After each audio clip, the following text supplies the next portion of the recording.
ኣብቲ ብመንግስቲ ዝመሓደር ማእከል ምዕቆብን ምእለይን ቆልዑን መንእሰያትን ዘሎ ጸገማት ስነልቦናዊ ቅልውላውን ካብ ግዜ ናብ ግዜ እንዳዓበየ ምምጽኡ ተሓቢሩ። ብማዕከናት ዜና ዝግበር ናይ ጽልእን ጠቐነን ፈነወታት ይኹን ዘረባታት ንዴሞክራሲያዊ ምባሃሃል ይሃስዮም ዘሎ ብምኽንያት ዓለም ለኸ መዓልቲ ፕሬስ ዝወፀ ወግዓዊ መግለጺ ሓቢሩ። ጥዕና ሃበለይ ዝኸበርኩም ተኸታተልቲ መደብና ዝኻብ ስቶክሆልም ዝመድበሩ ማዕከን ዜና ሃርሞኒ ንሎሚ 3 ግንቦት 2021 ዝተዳለወ መሰናድኦ ዜና ቀንዲ ርእስታት ብምቕዳም ጀሚርና ኣለና። ምስ ኩሎም መሳርሕተይ ካብ ስቱድዮ ናብ ዝርዝር ዜና ዝመርሓኩም መሓር ብርሃሜ ሰናይ ምክትታል። ኣብ ሽወደን ብዝተፈላለየ ምኽንያት ካብ ወለዶምን መቕረቦምን ተፈልዮም ኣብቲ ብመንግስትን ዞባዊ ምምሕዳራትን እንዳተኣለየ ዝካየዱ ምዕቆብ ማእከላት ቆልዑን መንእሰያትን ኩነታት ጥዕናቶም ቆልዑን መንእሰያት ከዓ ብፍላይ ኩነተ ስነ ኣእምሮ ጸገማት ካብ ግዜ ናብ ግዜ እንዳዓበየ ምምጽኡ ጸብጻባት ኣመልኪቶም።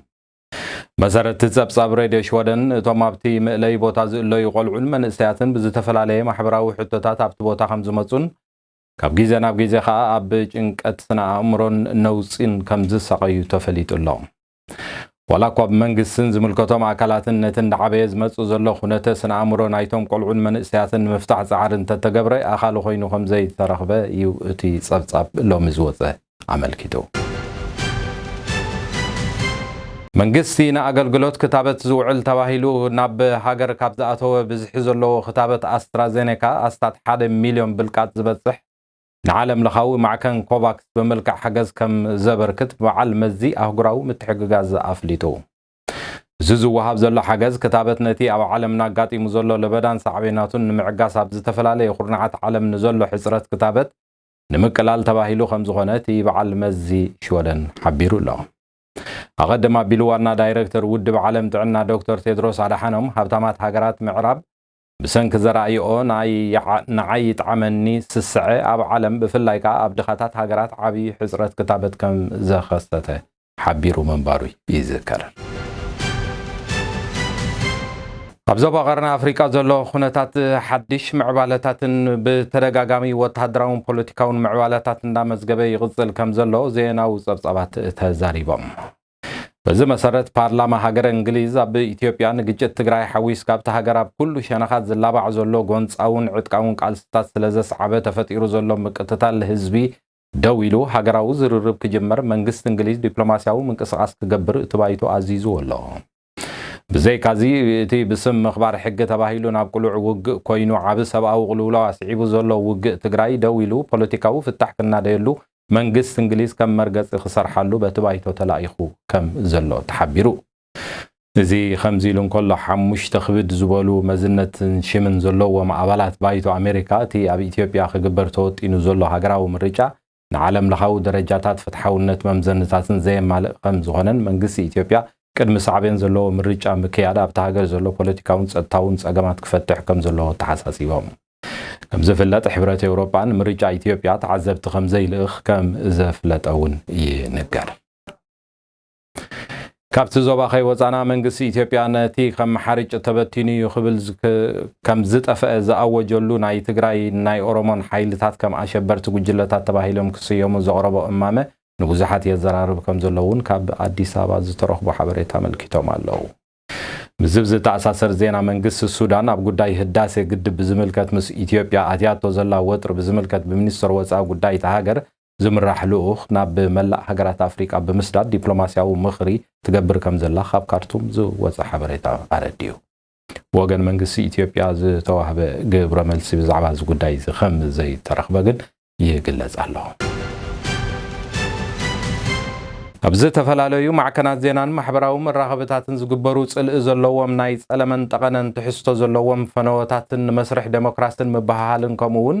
ስልጡን ዴሞክራሲያዊ ዝርርብ ብዘፍርሕ መንገዲ ይዕንቅፎ ምህላው ክብል ኣብ ድርሰትን ጽሕፈትን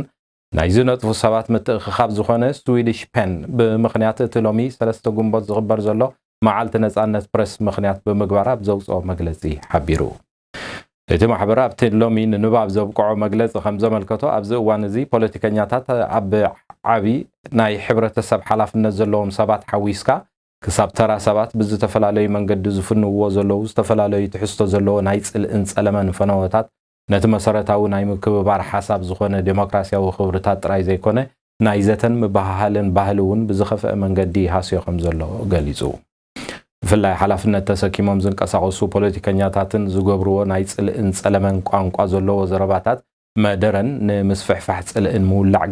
ግርጭታትን ኣብ መንጎ ሕብረተሰብ መሰረታዊ ጠንቂ ምዃኑ እቲ ጋዜጣዊ መግለጺ ናይቲ ማሕበር ጠቂሙ በምኽንያት እቲ ብቐዳም ዝተባዕለ መዓልቲ ሰራሕተኛታት ዕለት ሓደ ግንቦት ኣብ ዝተፈላለዩ ሃገራት ኤውሮጳ ዝተኻየዱ ልሙድ ሰላማዊ ሰልፍታት ምኽንያት ብምግባር ሎም ዘበን ምስ ተነቢሩ ዘሎ መምርሕታት ለበዳ ስለ ዘይተሳነየ ፖሊስ ነዚ ንምእራም ኣበየ ሃገራቱን ንምብታኑ ዝገበሮ ጻዕሪ ጎንፂ ስለ ዝኸተለ ብርእሰ ከተማ ጀርመን በርሊን 100 ዝኾኑ ኣባላት ፖሊስ ከም ዝቆሰሉ ተሓቢሩ ኣሎ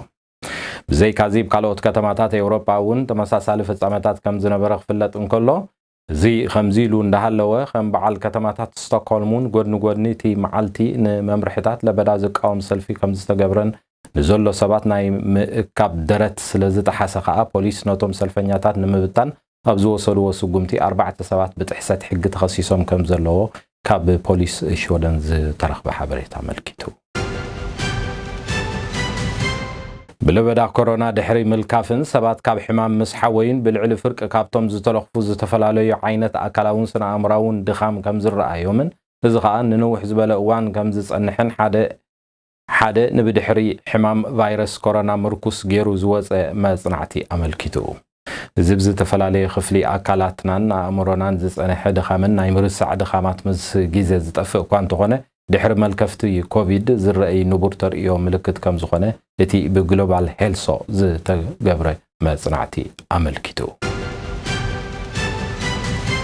ተከታተልዎ ዘለኹም ኣብ ስቶክሆልም ዝመደበሩ ኤውሮጳዊ ማዕከን ዜና ሃርሞኒ ካብዚ ብምቕጻል ብሓጺር ዝተዳለዉ ካልኦት ዜናታት ከቕርበልኩም እየ ደጊመ ሰናይ ምክትታል ኣብታ ዝሓለፈት መጨረሻ ሳምንታት ናይ ወርሒ ሚያዝያ ብደባይ ተዋጋእቲ ቻድ ዝተቐትለ መራሕቲ ሃገር ተኸቲሉ ስልጣን ዝሓዘ ወታደራዊ ደርግ ን18 ኣዋርሕ ዝጸንሐ ወታደራዊ መሰጋገር መንግስቲ ብወግዒ ምዃሙ ነቲ ሃገር ከሰጋገራ ምዃኑ እውን ብወግዒ ኣውጅሎ ወዱ ነቲ ዝተቐትለ መራሒ ጀነራል ማህመት ደብዒ ዝተባህለ ወዲ 36 ዓመት መራሒ ናይታ መሰጋገር መንግስቲ ኮይኑ ከም ዝተሰየመን ኣብቲ ዝቆመ ሓድሽ ቤት ምክሪ መንግስቲ ከዓ ክልተ ተቃዋምቲ ሃገር ብደረጃ ሚኒስትራት ስልጣን ተዓዲልዎም ከም ዘሎ ካብታ ሃገር ዝወፀ ሓበሬታ ኣፍሊጡ ሃገር ኬንያ ኣብ ሰራዊት ፖሊስ እቲ ሃገር ሓደ ኣባላት ፍቅራዊ ዝምድናታት ከይገብሩ ዝኽልክል ሕጊ ንምውፃእ ትዳሎ ከም ዘላ ኣብ ናይሮቢ ዝወፀ ጸብጻብ ሓቢሩ ኣባላት ፖሊስ እቲ ሃገር ንመሳርሕቶም ኣብ ናይ ፍቅሪ ኩነታት እንተወዲቖም ሓዲኦም ስራሕ ከቕይሩ ከም ዘለዎም ትእማም ሕጊ ኣመልኪቱ እዚ እቲ ሃገር ዘሎ ብልሽውና ንምክልኻል ተባሂሉ ዝግበር ዘሎ መምርሒ ኣብ ሰራዊት እቲ ሃገር ቅድሚ ሕጂ ስለ ዝተሰርሓሉን ውፅኢታዊ ኮይኑ ስለ ዝተረኽበን ኣብ ፖሊስ እቲ ሃገር እውን ይፈተን ተባሂሉ ዝግበር ዘሎ ምዃኑ እውን እቲ ካብ ናይሮቢ ዝረኸብናዮ ሓበሬታ ኣመልኪቱ ኣብ ሃገረ ህንድ ተፈጢሩ ዘሎ መሰረታዊ ሕጽረት ናውቲ ሕክምናን ምስፍሕፋሕ ለበዳን ተኸቲሉ መንግስቲ ሃገር ብሪጣንያ ዝህቦ ሓገዝ ብዝተዓጻጸፈ ንምግባሩ ቃል ብምእታው ይሰርሕ ከም ዘሎ መንግስቲ ሃገር ካብ ለንደን ኣገንዚቡ ብሪጣንያ ሓንቲ ካብተን ቀዳመይቲ ሃገር ህጹጽ ሓገዝ ንህንድ ዘብጽሐት ምዃና ይፍለጥ ኣብ ምዕራባዊ ሸነኸ ኣህጉር ኣፍሪቃ ትርከብ ሃገረ ናይጀርያ ኩሎም ካብ ሃገራት ህንድን ብራዚልን ቱርክን ናብ ሃገራ ዝመጹ ገያሾ ከም ዝኸልከለት መንግስቲ እታ ሃገር ነጊሩ ኣሎ ምኽንያት ብሰንኪ ኣብተን ሃገራት ዘሎ ልዑል ምስፍሕፋሕ ለበዳ ምዃኑ እውን ጸብጻባት ኣረዲኦም ኣብ መወዳእታ ዝሕዝን ዜና ዕረፍቲ ሓደ ካብቶም መስራትን ናይ ብሕቲ ጋዜጠኛና ሰናዳን ጋዜጣ ሰቲት ዝነበረ ጋዜጠኛ ኣሮን ብርሃነ በሃንደበታዊ ሕማም ከም ዝዓረፈ ሎሚ ንጎሆ ዝወፀ ጸብጻብ ስድራ ቤቱን መቕረቡን ብምጥቃስ ክፍለጥ ተኻኢሉ ኣሎ ጋዜጠኛ ኣሮን ብርሃነ ቅድሚ ኣብ ኤርትራ ጋዜጣታት ምዕጻወንን ብጾቱን ካልኦትን ድሕሪ ምእሳሮም ካብ ሃገር ኣምሊጡ ብሱዳን ገይሩ ኣብ ሃገረ ካናዳ ዕቑባ ረኺቡ ክነብር ከም ዝጸንሐን ኣብኡ ከዓ ብስራሓት ዜናን ሓበሬታን ክሰርሕ ከም ዝጸንሐ ይፍለጥ ኣሮን ብርሃነ በዓል ሓዳርን ኣቦ ሰለስተ ቆልዑን ከም ዝነበረ ይፍለጥ محدار ميديا هارمونين ناي مويا بصاينان حاونان زين عرفتس تسمعنا حزن اندا غلصنا نعو سلاماوي منغسه سماي نسدرا بيتو خا فتوتن كا مصننا نمناي زغبركم تخاتلتي هارموني ميديا نلومي زبلنا يم سنادو زينا ملا اوروبان كالوتن زتقالله مسنادو زينا زوم سغاب حجي تكتاتلوم زصنحكم يم نمكتتالكم اندامسغنكو ابناي صباح ربعن امناي صباحن ربعن زيناتاتنا سغاب نرخب حدا خبتي نمسسان معكنكم زخونه هارموني ميديا ريتكم انت ساتفتنتكم بمقانو يوتيوب زلو channel هارموني ميديا سبسكرايب بمغبار بيتسب كتكونون رؤيتاتكم كتسفرون نمحزن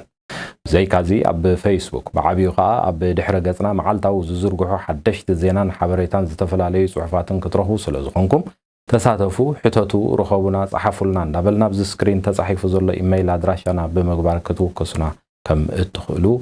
بمبال نلومي تدالو ناي زينا مدب زودي اللخو بزخ اخفل لكم سلام امسيو